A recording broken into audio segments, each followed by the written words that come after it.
My name is Farwa, and I was the only child of my parents. I grew up surrounded by wealth and comfort, but peace was something our home never truly had. My father came from a land-owning family where property disputes were a never-ending curse. He spent his days running between courts, papers, and betrayals. His own brothers had turned against him, seizing land that rightfully belonged to us. The air in our house was often filled with talk of lawyers, hearings, and deceit. I was never passionate about studies. After completing school, I decided to stop studying altogether. My parents didn't object much. After all, money wasn't a problem. My uncles, however, saw my education as irrelevant for another reason. They had already started planning my future. They wanted me to marry my cousin, their son, a man known for his temper and violence. He had already been married once, but his wife had run away, unable to bear his cruelty. My uncles now believed that a girl from their own bloodline would never dare to escape. My father refused immediately. "I will not hand my only daughter to wolves disguised as family," he said in anger. But his refusal only made them more hostile. They began spreading lies, cornering him in court, and humiliating him in front of others. My mother always said, "A snake's bite may heal, but a relative's betrayal never does." Life went on until one night when everything changed forever. My best friend was getting married, and I was invited to her Mehndi ceremony. It was a grand celebration filled with lights, music, and laughter. I stayed later than I should have, never imagining how that small decision would destroy everything. As I walked home through a quiet street, a car screeched to a halt beside me. Before I could turn, a rough hand grabbed me. A piece of cloth pressed against my mouth, heavy with a strange smell. My world blurred, and darkness swallowed me. When I woke up, the air around me was damp and heavy. My hands were tied. The faint light revealed concrete walls and frightened faces of other girls. I wasn't in my city anymore. I wasn't even free. My voice trembled as I whispered, "Where am I?" No one answered. I realized then that I had been dragged into a world that no one escapes easily, a world of fear, silence, and invisible chains. The nightmare had begun. When my senses returned completely, I realized I was in a large underground room that felt more like a cage than a shelter.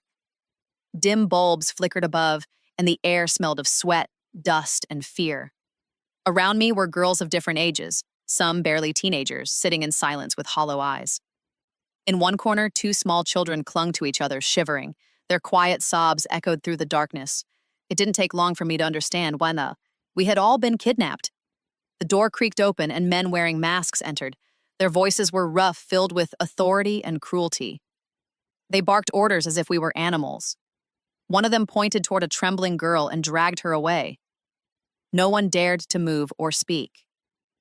That sound of the door, locking again, became a symbol of terror for everyone left behind. Among the captives, I noticed a person who seemed different, a tall, thin figure who looked like a boy but spoke with a strangely gentle tone. Later, I learned this was Daim, a transgender who had been caught in the same web. When he first smiled at me, I turned away in fear, thinking he was one of them, but the girl beside me whispered, "He's not dangerous. He's one of us, trapped, just like you." As days turned into nights that felt endless, I began to lose my sense of time. We were given a small piece of stale bread once every 24 hours, just enough to keep us alive. Screams often came from the next room, some of pain, some of despair. One night, I saw a woman give birth on the cold floor, only to die minutes later. No one came to help her. The baby's weak cries cut through the air like a knife, and something inside me broke forever. The men didn't just trade women. They sold drugs, weapons, and even children. Soon, some of us were forced into their business, carrying small packets, obeying orders. One evening, I was taken to another room, and a man injected something into my arm. The burning sensation made me dizzy. It happened again and again until my body began to crave it. I was turning into what they wanted, weak, dependent, and silent. Only Daim treated me like a human being. He whispered, "Don't lose yourself, Farwa. I'll find a way to get you out." His words felt like a faint light inside a tunnel of darkness. Days turned into weeks, and I began to forget how sunlight looked. That underground prison had become a slow death. Dame was the only soul who spoke kindly to me. He often whispered that he was waiting for a chance, a single mistake from the guards, but to help us all escape. Hope was dangerous, yet I clung to it. One evening, the smell of alcohol filled the corridor. One of the guards staggered near the door, laughing loudly. Then suddenly his laughter turned into choking. He clutched his chest, stumbled, and collapsed on the floor. For a moment, no one moved. Then Dame shouted, "Now!" The sound of those words was like thunder, shaking every terrified heart into motion. The room exploded into chaos. Girls screamed, children cried, and people ran in every direction. Someone grabbed the guard's keys and forced the lock open. I followed the rush of bodies through a narrow corridor.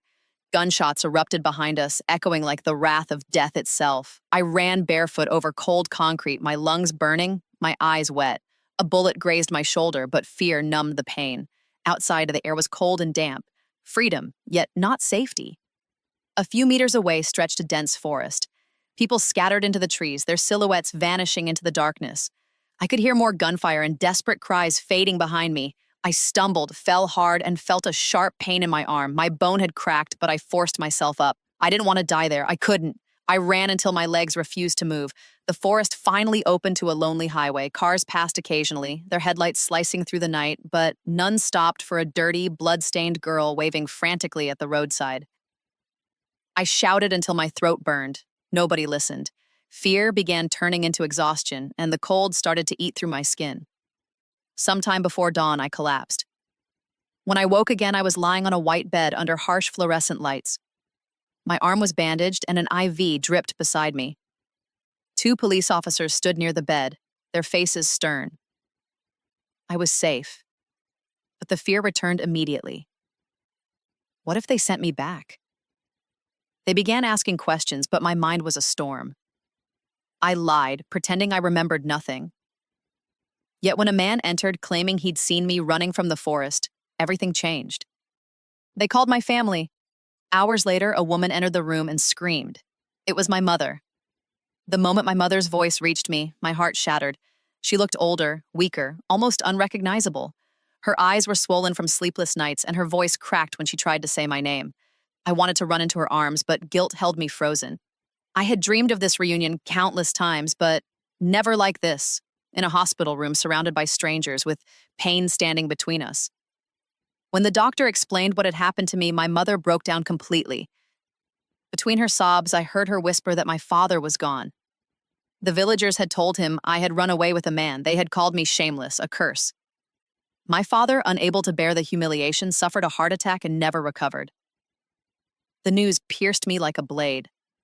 I screamed so loud that nurses came running, but there was no comfort left for either of us. After a few days, I was discharged. My mother took me home, or what was left of it. The moment I stepped through the gate, whispers began. Neighbors stared through their windows, their faces filled with curiosity and disgust. Inside, relatives had gathered like vultures, waiting to feed on our misery. No one asked how I had survived. They only asked why I had returned. Some accused me of bringing shame upon the family. Others demanded to know the name of the man they imagined I had run away with.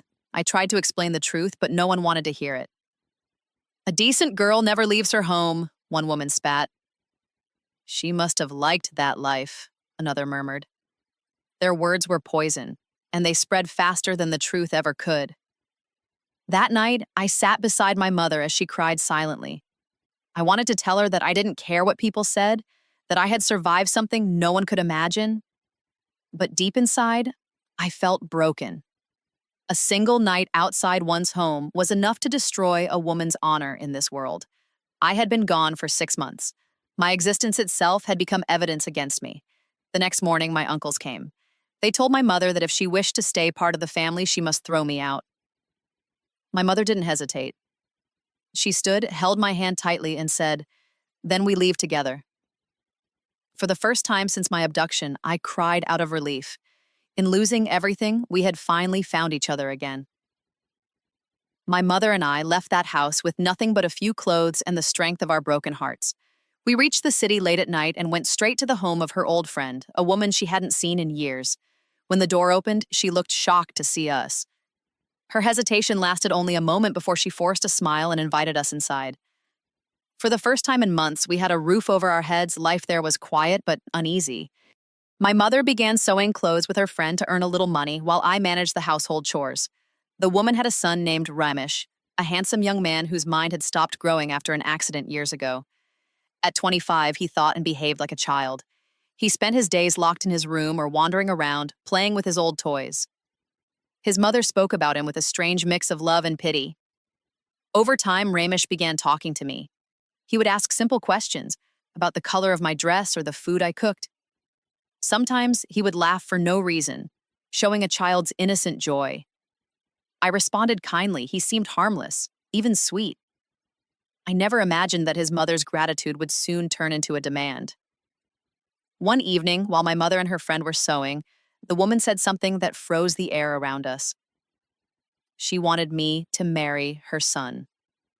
My mother refused instantly, saying her daughter had already suffered enough, but the woman's expression hardened. She said if we didn't agree, we could leave her house by morning. It was then I realized her hospitality had always been conditional. My mother wept that night, calling it another trap, but I, exhausted from years of humiliation and rejection, saw it differently. No one else will ever marry me, I said quietly. At least here we have a home. Her tears fell onto my hands, but I had already made up my mind. Days later, a small ceremony took place. Neighbors gathered, whispering and judging, while Ramesh stood beside me holding a tiny wool doll he had made himself. "This is you," he said with a shy smile, "because your hair looks like this." For a moment, I laughed through my tears. My life had become like that doll, fragile, stitched together by survival, not happiness. As I placed my hand in his, I wondered if this was marriage or simply another form of captivity. Days after the small wedding, my new life began in quiet surrender. Ramesh was gentle but childlike, often talking about toys or asking me to read him stories. I became more of a caretaker than a wife. His mother, however, walked around with the pride of victory.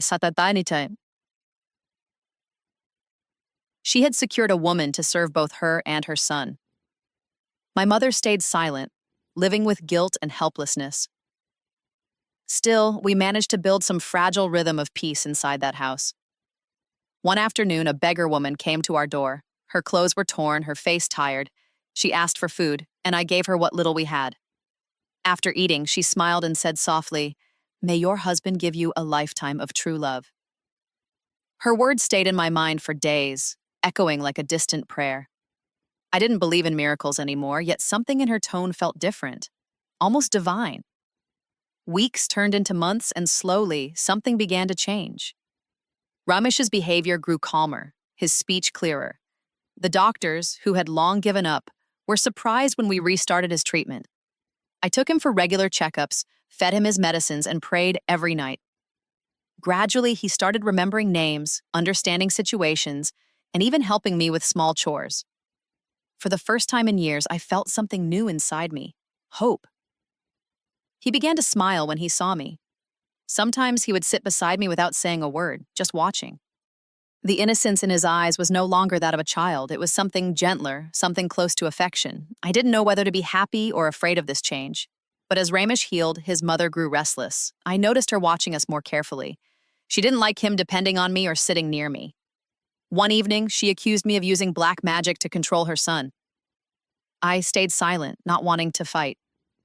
I knew she feared that if Ramesh became completely healthy, he would begin to think for himself. And maybe choose me over her.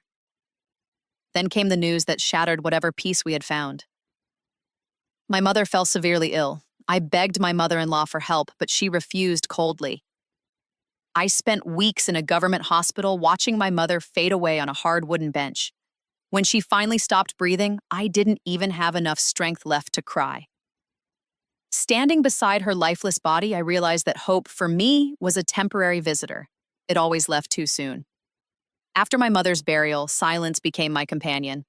The house that once echoed with her voice now felt hollow. My mother-in-law barely looked at me, and Ramesh, though kinder than before, was easily influenced by her words. I lived between two worlds, one where I cared for him with quiet patience, and another where his mother's suspicion poisoned every moment of peace. Then one morning, I felt dizzy and weak. The doctor's words fell on me like thunder. I was expecting a child. My hands trembled. I should have felt joy, but instead, I was overcome by fear. What kind of world would my child enter? What kind of father would Ramesh be? My own identity was still questioned by everyone. How could I bring another life into this storm? I confided in a kind nurse from the local hospital. Whispering, I told her I didn't want the child. My heart ached as I spoke those words, but I believed it was mercy. Not for me, but for the unborn. The nurse frowned and warned me that the procedure would risk my life. You've already survived too much pain, she said gently. Don't add death to it. Her words ended the conversation, but not the torment in my heart. The months that followed were slow and cruel. My health weakened, my body ached, and my mind became a battlefield. At times, I wished the child would never be born. At others, I found myself praying for its safety. I cried in the dark, unsure whether I was begging for strength or forgiveness. When the time finally came, the pain was unbearable, but with it came something unexpected. Two soft cries that pierced through the night. Twins, a boy and a girl. The nurse placed them in my arms, and all the bitterness inside me dissolved. Their tiny fingers curled around mine, and I felt something I had never truly felt before, unconditional love. I wept for them, for myself, for every loss that had led to this moment. Ramesh's mother, despite her coldness, softened at the sight of the babies. Even Ramesh began to smile more often, gently touching their hands as if they were made of glass. Life, for once, seemed to forgive me. One evening, while feeding my children, they looked up and called me Mama for the first time. The word broke every wall of grief around me. In that moment, I realized sometimes love is born not from blessings, but from scars. The laughter of my children filled our small home, wrapping my wounded heart in a fragile comfort. For a while, I almost believed that life had forgiven me. Ramesh's condition remained stable, and though he wasn't the husband most women dream of, he had learned gentleness. I often caught him playing peekaboo with the twins or singing off-key lullabies until they giggled themselves to sleep. Even his mother's sharp tones softened when she held her grandchildren. For the first time in years, I could breathe without fear, but destiny, it seemed, was never done testing me. One afternoon, Ramesh's mother received news of a relative's death in a nearby village. She insisted on attending the funeral, and Ramesh, eager to please her, decided to go along. I packed food for their journey and waved as their bus disappeared down the road. That was the last time I saw them alive. By nightfall, the phone rang. A trembling voice on the other end told me their bus had collided with a speeding truck. There were no survivors. I remember the sound that left my mouth. Part scream, part silence. It wasn't grief alone. It was the sound of something inside me breaking for the final time. The following days were a blur of tears, condolences, and unbearable loneliness. The house that once echoed with laughter now stood still. My twins cried for their grandmother and father, too young to understand death but old enough to feel absence. Every night I sat by their bed whispering stories of the people they would never see again. Then came the struggle for survival. Without support, food became scarce. The milkman stopped delivering, saying he couldn't risk unpaid bills. I went from house to house offering to wash clothes, cook, or clean just to buy milk and bread. Some women were kind, but most men stared too long, their eyes heavy with pity and something darker. In this world, an alone woman was never safe. She was prey. One evening, as I sat staring at the ceiling, hunger gnawing at my stomach, I realized I could no longer live like this. I remembered that the house was registered under Ramesh's name. Searching through old papers, I found the documents. The next morning, I wrapped my children in shawls, went to the bank, and asked about mortgaging the house. That day changed everything. At the bank, I overheard a man saying he needed a driver. A sudden idea crossed my mind. I cut my hair short, dressed like a man, and offered myself for the job. My voice trembled as I said, "I can drive." He looked at me with doubt, then handed me the keys. That's how I began a new life, behind the wheel, disguised in courage. Driving became my lifeline. Each morning, I would leave my sleeping twins in the care of a neighbor, tuck a note under their pillow, and step into the world disguised as someone stronger than I truly was. My hands, once trembling with fear, now gripped the steering wheel with purpose. I drove through streets filled with people who never guessed that beneath the loose shirt and cap was a woman who had already lived several lives. The man who hired me was polite and calm, a contrast to the chaos I had known. His name was Dime. He worked at a private bank and needed a driver to take him to meetings. Every day, I picked him up, drove him through the city, and quietly listened to the rhythm of his voice as he made phone calls. Over time, he began to notice my silence. "You don't talk much," he said one morning with a smile. I replied softly, "People who've seen too much learn to speak less." There was something different about him, a quiet depth in his eyes, as if he carried his own invisible wounds. Gradually, he began sharing pieces of his life. He told me about his past, about bad decisions and a girl he had once seen years ago, a girl who had changed everything for him. "I never knew her name," he said, looking out the window. "But after meeting her, I couldn't go back to the life I lived before. I left everything, even the people who trapped me." His words unsettled me. There was something hauntingly familiar in the way he spoke, the way his eyes softened when he mentioned that girl. I wanted to ask more, but my heart wouldn't let me. Some stories were better left buried. Or so I thought. The next day, Dame brought an old photograph with him. "This is the girl," he said quietly. "The one I told you about." He handed me the picture. My breath caught in my throat. It was me. The same clothes, the same frightened face, from the day I was kidnapped. The world spun around me. I could hear my heartbeat louder than his voice. When he saw my trembling hands, he whispered, "You remember, don't you?" Tears blurred my vision as I looked at him. The same man who once whispered through the darkness of that underground cell, "Don't lose yourself, Farwa. I'll find a way to get you out." The name escaped my lips before I could stop it. Daim! His eyes widened in disbelief. The past had just driven back into my life. The moment I said his name, silence filled the car. Daim's hands froze, his eyes wide with shock. For a heartbeat, neither of us spoke. Then he whispered, "You're Farwa?" As if afraid the truth would disappear if he said it too loudly. I nodded, and the tears I had held back for years finally broke free. He looked at me as though seeing a ghost he had been chasing through time. We pulled over on the side of the road. The city's noise faded into the background as the past unfolded between us.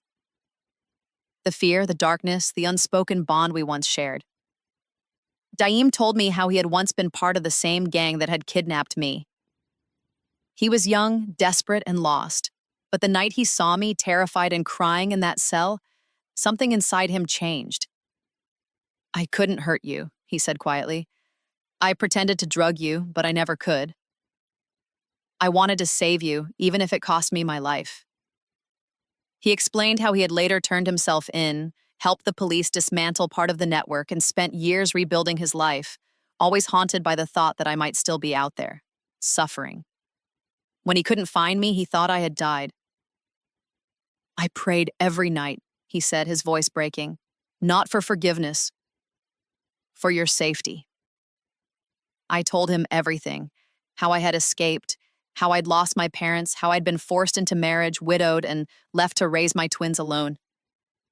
His eyes filled with tears. Then he reached across the seat and took my shaking hands.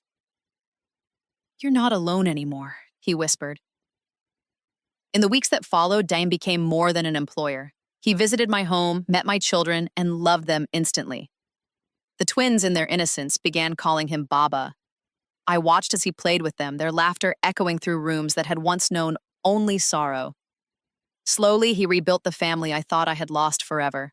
Months later, we stood before a small group of people and vowed to stand by each other, not as two wounded souls, but as two survivors who had found light in the same darkness. Daim's promise was simple: "You'll never cry alone again." Now, every night when my children sleep and I look at them beside their father, I finally understand. Pain doesn't end a story. Sometimes it writes a better one. The woman the world once called cursed now lives in peace, wrapped in the love she was once denied. And when Dime looks at me, I see the reflection of every prayer that was ever answered.